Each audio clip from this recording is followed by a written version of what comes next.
नमस्कार, news 18 update देख रहे हैं आप। आपके साथ मैं हूं शिप्रा झा। केंद्रीय मंत्री आरसीपी सिंह के बीजेपी के राष्ट्रीय कार्य समिति की बैठक में शामिल होने की खबर को बीजेपी विधायक और बिहार के पथ निर्माण मंत्री नितिन नवीन ने गलत बताया। उन्होंने कहा कि कार्य समिति की बैठक में सिर्फ पार्टी के पदाधिकारियों को जाने की अनुमति होती है।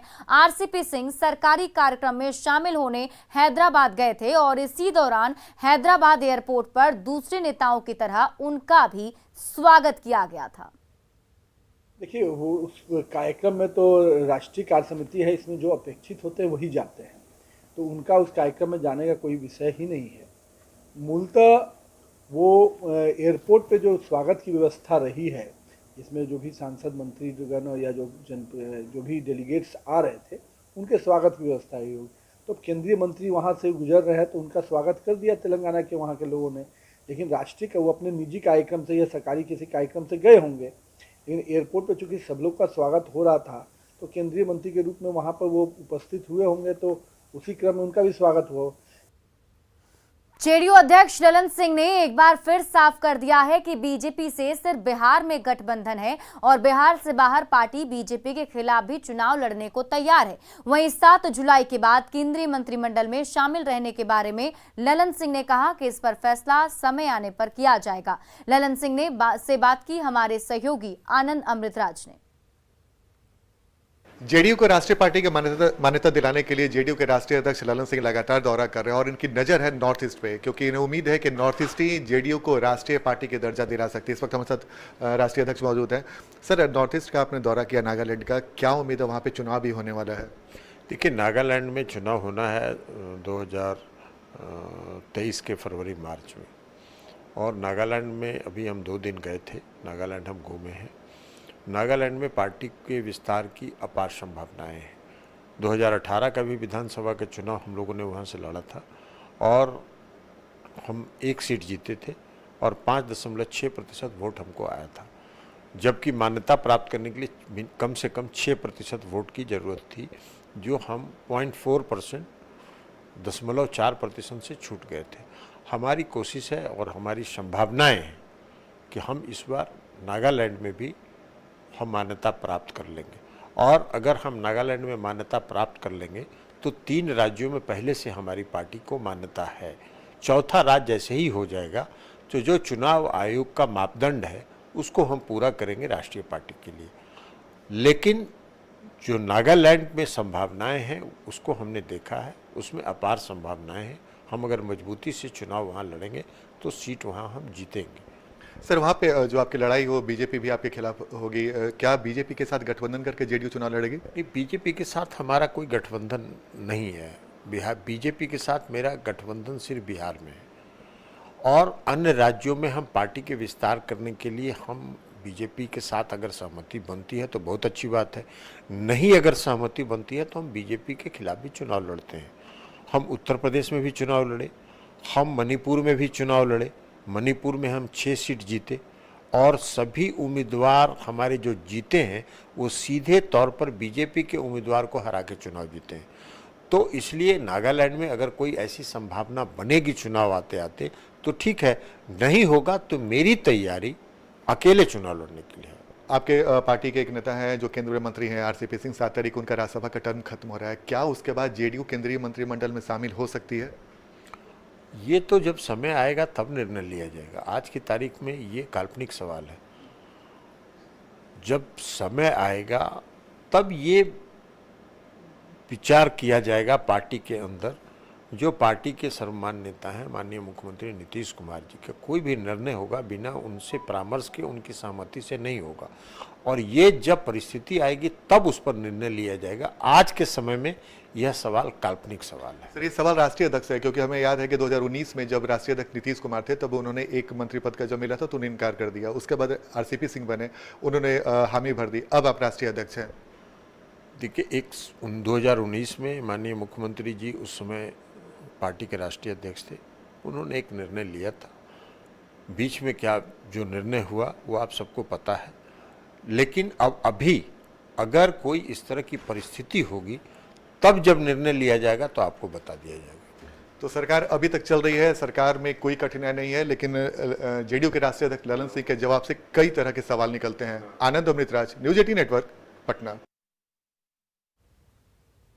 जनता दरबार में सीएम नीतीश का बड़ा मानवीय पहलू सामने आया। सीएम के जनता दरबार में आया हुआ एक फरियादी अपनी बात ठीक ढंग से सीएम के सामने नहीं रख पा रहा था और वो उठकर जाने लगा तो सीएम ने उससे बिठाया और उसकी समस्या को लेकर अपर मुख्य सचिव को फोन मिलाया और मामले को जल्द से जल्द सुलझाने का निर्देश दिया। 1965 में सर हम भी देख चुके हैं, इसका नहीं। हाँ हम ठीक है, तो आइए हम तुम दे 1 मिनट को रुकिए तो लगाइए। अपर मुख्य सचिव राजभूषण।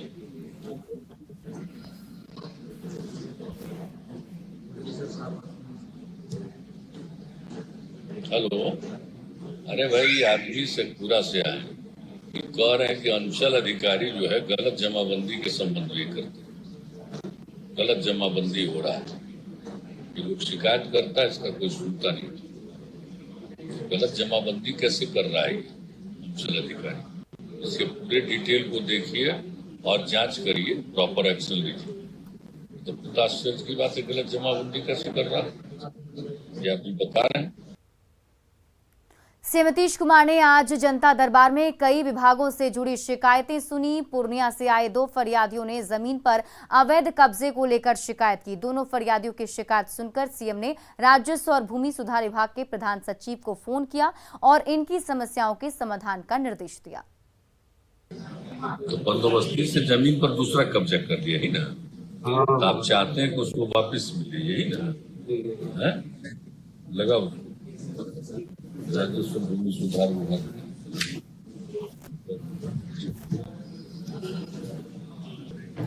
भाई पूर्णिया से एक आदमी है, इस आदमी का बंदोबस्ती का जमीन और उस पर कोई दूसरा कब्जा कर लिया। इसका तो मिला हुआ जमीन बंदोबस्ती परवाना मिला है बहुत पहले का 77-88 देख लीजिए। सरकार ने जमीन दिया और आपको कब्जा को दूसरा कर दिया। हाँ, सब ऑर्डर भी है, सब ऑर्डर शायद नहीं सुनता। अरे भाई पूर्णिया से अनुसूचित है तो इनको सरकार ने जमीन दी, लेकिन जब सरकार जमीन इसको दूसरा ही कब्जा कर लिए हुए नहीं होने दे रहा है। जब गवर्नमेंट किसी को जमीन देती है अनुसूचित जाति काहे नहीं हो रहा है? तुरंत देखिए पूर्णिया वाला। वहीं गोपालगंज के एक युवा फरियादी ने शिकायत की कि गोपालगंज बस स्टैंड के पास उनकी जमीन है, लेकिन उस पर भूमाफियाओं ने कब्जा कर लिया है और उल्टे उन्हें जान से मारने की धमकी दी जा रही है। मुख्यमंत्री ने युवक की शिकायत सुनकर कार्रवाई के लिए अधिकारियों के पास भेज दिया। समस्या है, सब जमीन पे कब्जा नहीं दे रहा है। 2021-22 तक जमीन रसीद कटाया हुआ है। अंचलाधिकारी का रिपोर्ट, अनुमंडल पदाधिकारी का रिपोर्ट है सर, लोक सूचना अधिकारी का रिपोर्ट है, कोर्ट का जजमेंट है सर। तब भी वहाँ दखल नहीं दे रहा है सर। 4-5 वर्ष जाते हैं, उसके घर के पीछे जमीन है सर, मारने के लिए तोड़ता है सर। कलवा जिसमें जमीन है, आपके जमीन पर कब्जा कर रहा है। जी सर। ठीक राजस्व भूमि सुधार। और अब बात करेंगे अतिक्रमण पर चले बुलडोजर की। और पटना से बड़ी खबर आपको बता रहे हैं, अतिक्रमण उन्मूलन अभियान पर रोक लगा दी गई है। इस वक्त की बड़ी खबर पटना से आ रही है, जहां अतिक्रमण पर रोक लगा दी गई है। पटना हाई कोर्ट ने अभियान पर रोक लगा दी। घरों को तोड़ने पर अभी रोक लगा दी गई है। हाई कोर्ट की तरफ से 2 दिनों के लिए ये रोक लगाई गई है और इस पूरे मामले पर अगली सुनवाई 6 जुलाई को होगी। साथ ही कोर्ट की तरफ से यह भी कहा गया है गिरफ्तार लोगों को छोड़ दिया जाए, इसके आदेश भी जारी किए गए हैं। नेपाली नगर के गजेंद्र कुमार सिंह ने याचिका दायर की थी, जिस पर सुनवाई करते हुए कोर्ट ने अतिक्रमण पर रोक लगा दिया है। राजीव नगर जमीन विवाद से जुड़े मामले पर पटना हाईकोर्ट से इस वक्त एक बड़ी खबर आ रही है। खबर यह है कि पटना हाईकोर्ट ने अतिक्रमण उन्मूलन अभियान जो चलाया जा रहा है जिला प्रशासन की तरफ से, उस पर स्टे लगा दिया है और ये स्टे अगली सुनवाई यानी कि जो 6 जुलाई को होनी है उस दिन तक के लिए स्टे लगाया है। और साफ तौर पर जस्टिस संदीप कुमार की एकल पीठ ने ये फैसला सुनाते हुए ये कहा है कि जब तक इस फैसले पर सुनवाई नहीं होती है तब तक के लिए इस मामले पर स्टे लगा रहेगा और ये जो उन्मूलन अतिक्रमण अभियान है इसको तत्काल 2 दिनों के लिए रोक दिया जाए। अगली सुनवाई इस मामले पर 6 जुलाई को होनी है और ऐसे में एक बात जो सब साफ तौर पर इसमें निकल करके आई है सुनवाई के दौरान वो यही है कि जस्टिस संदीप कुमार ने साफ तौर पर ये निर्देश दिया कि इस मामले से जुड़े जितने भी एफआईआर अभी तक रजिस्टर किए गए हैं, जो भी पीसफुल प्रोटेस्टर्स हैं उनके खिलाफ उसको रद्द कर दिया जाए और आगे से कोई भी एफआईआर इस मामले पे जब तक कोई सुनवाई नहीं होती है ठोस तब तक कोई दर्ज नहीं की जाएगी। तो साफ तौर पर अपने आशियानों के बसाने के लिए जो लोग जद्दोजहद कर रहे थे उनके लिए एक बड़ी राहत की खबर है और कहीं ना कहीं वो अभी चैन की सांस ले पाएंगे। न्यूज़ 18 के लिए ऋतु रोहिणी, कैमरामैन सपोर्ट के साथ पटना। और इसी बीच रांची से बड़ी खबर आपको बता दें, बीजेपी के पूर्व विधायक पर हमले का मामला है जिसमें मामले की जांच अब एनआईए करेगी। गुरुचरण नायक पर हमला हुआ था। नक्सली हमला पश्चिमी सिंहभूम के गोइल केरा में हुआ था जिसकी जांच अब एनआईए करेगी। केस को एनआईए ने टेक ओवर कर लिया है। केस में 1 करोड़ का इनामी मिसिट बेसरा आरोपी बताया जा रहा है। 9 संदिग्धों को आरोपी बनाया गया है। समस्तीपुर में हत्या से नाराज लोगों ने सड़क जाम कर हंगामा किया। लोगों ने सड़क पर आगजनी की और पुलिस के खिलाफ नारेबाजी भी की।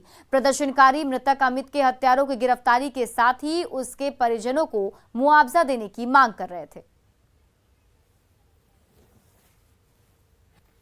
समस्तीपुर में आज सुबह मुफस्सिल थाना के सिलौत गांव के पास एक युवक को गोली मारकर हत्या कर दी गई, जिसके बाद अब इसका आक्रोश मथुरापुर मगरदही घाट पर यहाँ पर बरपा है और लोगों के द्वारा आगजनी कर यहाँ पर पुलिस प्रशासन के खिलाफ नारेबाजी की जा रही है और अपराधियों की गिरफ्तारी एक ही मांग किया जा रहा है। बताते चले कि लगातार समस्तीपुर जिले में एक के बाद एक हत्या के वारदात हो रहे हैं और पुलिस किसी भी मामले का खुलासा अब तक ठीक ढंग से नहीं कर पाई है। यहाँ पर जो लोग हैं उनसे हम जानना चाहेंगे क्या कुछ मांगे हैं, किस मांग को लेकर के ये जाएंगे। फिलहाल तो हम लोग का मांग है जो अपराधी है उसको अविलंब गिरफ्तार किया जाए, क्योंकि समस्तीपुर में 1 महीना में कितना को गोली मारा गया है। आज तक प्रशासन इधर से कोई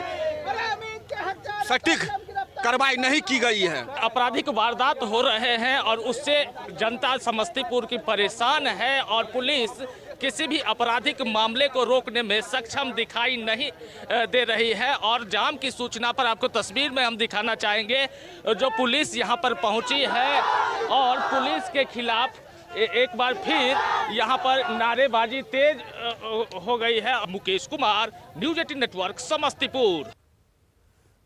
खबर सहरसा से है, जहां नेपाल में हो रहे बारिश के कारण नदियों के जलस्तर में उतार चढ़ाव जारी है। कोसी नदी सलखुआ प्रखंड के बगेवा गांव सहित कई गांव में कटाव कर रही, जिससे सैकड़ों एकड़ जमीन नदी में विलीन हो रही है। उपजाऊ जमीन के कटाव ने लोगों की परेशानी को बढ़ा दिया। कटाव ने किसानों की परेशानी को और भी ज्यादा बढ़ा दिया है, जिससे उनके सामने जीविका चलाने का संकट खड़ा हो गया है। कटाव से पीड़ित किसान सरकार से कटाव को रोकने और मुआवजे की मांग कर रहे हैं। बहुत समस्या हम लोग की परिवार यही से चलती, हम लोग का पूरे जो है परिवार का भरण पोषण इसी से चलता है, लेकिन सरकार की ओर से कोई मदद मिलने की गुंजाइश नहीं। इसीलिए हम लोग दर दर ठोकर खा, ना कोई ऊंचा स्थान मिले, न सरकार की ओर से कोई राहत मिल रही है। तो ये कब से कटाव जारी है? करीब 8 दिन से लगातार जारी है भीषण कटाव, जिसको देखने के लिए कोई एसडीओ डीएम पदाधिकारी कोई नहीं आए। नोरों से कटाव हो रहा है, अभी तक कोई ने विधायक ने PML आया है। हम लोग को जो भी फसल उसल था सब कट गया, खेत जिसमें बसे थे वो भी कट गया। ऐसे मियाँ जागीर और पिपरा की तरह भी हम लोग भी कट जाएंगे तो हम लोग को भी डर डर के लिए ठोकर खाना पड़ेगा। ऐसे MP विधायक के लिए वोट देना भी बेकार है। न अभी तक कोई झांकने के लिए आया है। प्रशासनिक अधिकारी कोई आए हैं कटाव देखने तक? नहीं, अभी तक कोई सुनिए नहीं रहा है, तो अभी देखने के लिए क्या आया है। एनडीए की तरफ से राष्ट्रपति चुनाव के लिए समर्थन जुटाने की कवायद तेज हो गई है। इसे लेकर एनडीए उम्मीदवार द्रौपदी मुर्मू कल पटना आएंगी। बीजेपी की तरफ से पटना पहुंचने पर उनके भव्य स्वागत की तैयारी है। बीजेपी नेता जीवेश मिश्रा ने प्रेस कॉन्फ्रेंस कर बताया कि द्रौपदी मुर्मू सुबह 10 बजे पटना पहुंचेंगी और पटना के होटल मौर्या में आयोजित कार्यक्रम में एनडीए नेताओं से मुलाकात के बाद 1:30 बजे वापस लौट जाएंगी। जीवेश मिश्रा ने बिहार के सभी दलों से द्रौपदी मुर्मू को समर्थन करने की अपील की है। हम उम्मीद करते हैं, हम अपेक्षा रखते हैं, हम आपके माध्यम से अपील करते हैं, मानवर तेजस्वी यादव जी को भी नेता प्रतिपक्ष हैं बिहार के अंदर, उनसे हम अपील करते हैं, सभी हम कम्युनिस्ट पार्टी के अपने बिहार के नेताओं से अपील करते हैं कि देश के इतिहास में ये पहली बार किसी आदिवासी महिला को ये सम्मान मिलने जा रहा है। उसका आप विरोध न करें, उसका आप समर्थन करें और जो ये पहली बार देश में चमत्कार होने जा रहा है। और फिलहाल इस बुलेटिन में अभी के लिए बस इतना ही, लेकिन न्यूज़ 18 बिहार झारखंड पर खबरों का सिलसिला लगातार जारी है।